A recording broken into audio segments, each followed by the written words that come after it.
merveilleux notre Dieu. Prenons la parole pendant que vous êtes debout. Prenons la parole.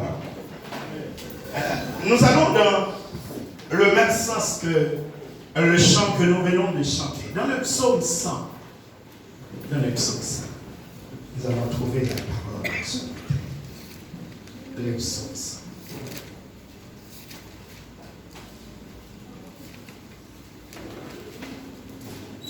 Merci Seigneur. Ah yes. Le psaume 100.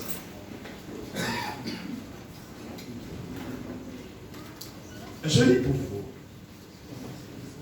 Poussez vers l'Éternel des cris de joie, vous tous habitants de la terre. Servez l'Éternel avec joie. Venez avec allégresse en sa présence. Sachez que l'Éternel est Dieu. C'est lui qui nous a fait.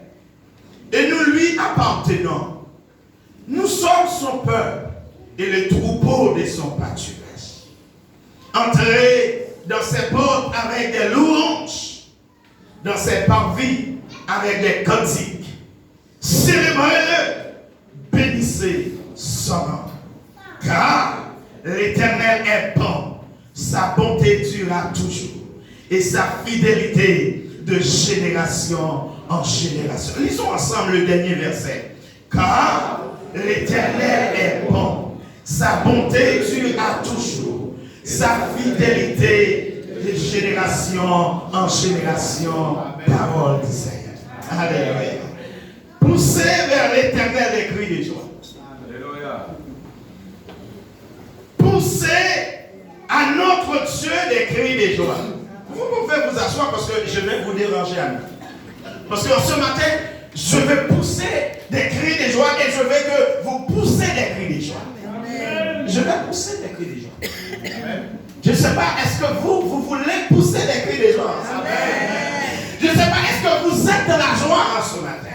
Amen. Et frères et sœurs, en ce dernier dimanche de l'année, en ce dernier dimanche du mois de décembre, nous avons de quoi à pousser des cris de joie à l'Éternel. Alléluia. Ça fait plus de 363 jours, alléluia. Il nous a gardés pendant ces jours-là. Il nous a protégés pendant ces jours-là. Oui, s'il nous a gardés pendant ces jours-là, nous devons pousser des cris de joie. Nous devons être reconnaissants envers lui, alléluia. C'est pas parce que l'ennemi n'avait pas lancé les flèches, alléluia. C'est pas parce qu'il n'y avait pas de pieds sur la route, mais Dieu nous a gardés. Dieu nous a protégés, alléluia. Et en réciprocité, nous devons pousser des cris de joie. Mais que vous devez crier, alléluia. Alléluia. Alléluia. C'est que vous poussez cris de joie, poussez cris de joie. Poussez cris de joie. Selon ce qu'il a fait, alléluia. Selon ce qu'il a réalisé.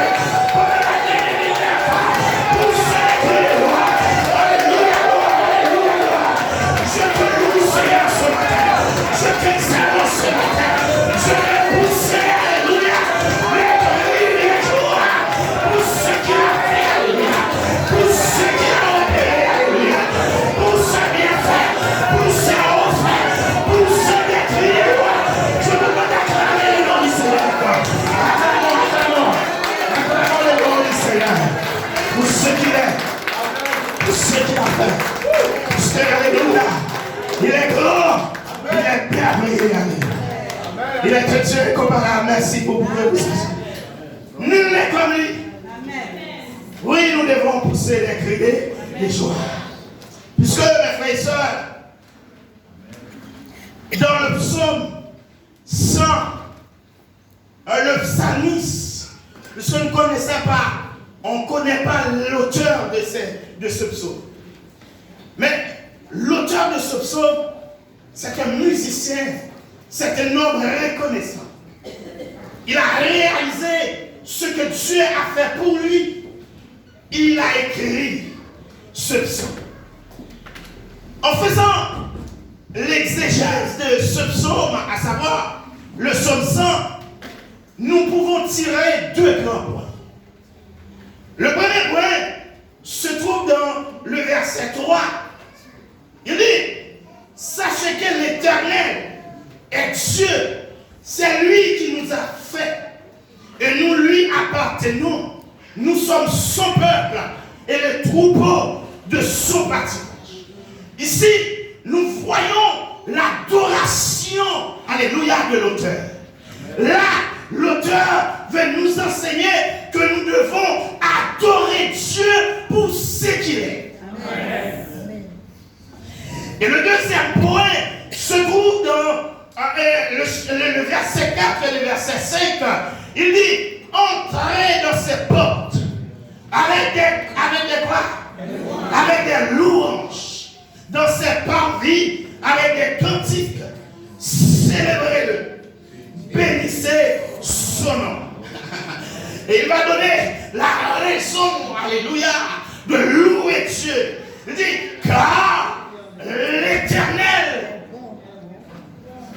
il est bon pour moi, il est bon. Amen. C'est bon pour moi. Alléluia, alléluia. Car l'Éternel est bon, sa bonté dure à toujours. Non seulement il est bon, non seulement sa bonté dure à toujours. Aïe, aïe. Et sa fidélité de génération en génération. Ça veut dire que là, l'auteur, il veut nous enseigner que nous devons louer l'Éternel pour ce qu'il a. Il y a une grande différence entre adorer Dieu et louer Dieu. On adore Dieu pour ce qu'il est. Et dans l'adoration, on contemple, eh bien, la grandeur, l'immensité de sa grandeur. L'immensité de la grandeur de Dieu. Et dans l'adoration, on voit, eh bien, l'amour de Dieu incommensurable. Dans l'adoration, on contemple, eh bien, la magnificence de Dieu. Et tandis que dans la louange, alléluia, on exalte l'Éternel et on commence par compter les bienfaits de Dieu. On exalte le Dieu vivant, le Dieu capable, et on commence par dire, voilà ce qu'il a fait, alléluia. Voilà comment il m'a ôté du ténèbre, alléluia. Comment il m'a lavé, il m'a nettoyé. Voilà comment j'étais dans l'opprobre, il m'a donné la vie. J'étais dans la boue, il m'a retiré de la boue. Alléluia, il fait ce que je suis en ce matin. Amen. Et pour cela, et pendant qu'on le loue, nous devons voir la face de Dieu. Et c'est pourquoi nous ne devons pas le louer pour le louer. Nous ne devons pas louer Dieu pour le louer. Nous avons une raison, nous avons des raisons de le louer. Et quand nous le louons, nous devons le louer, alléluia, avec détermination. Amen. Et des fois, mes frères et sœurs, il y a des gens qui aiment bien, eh bien, adorer, mais qui n'aiment pas louer Dieu. Adoration, c'est à Dieu. La louange, c'est à Dieu. C'est-à-dire que nous devons louer Dieu et nous devons adorer Dieu. Amen. Puisque, eh bien, il est digne d'être adoré, il est digne d'être loué, puisqu'il est un Dieu incomparable. Je ne peux pas comparer mon Dieu, alléluia. Ce Dieu-là que je sers, je ne peux pas le comparer. Je veux le louer parce qu'il est un Dieu bon, il est un Dieu de compassion. Et pourquoi, mes frères et sœurs, l'auteur, il veut faire cette séparation entre la louange et l'adoration.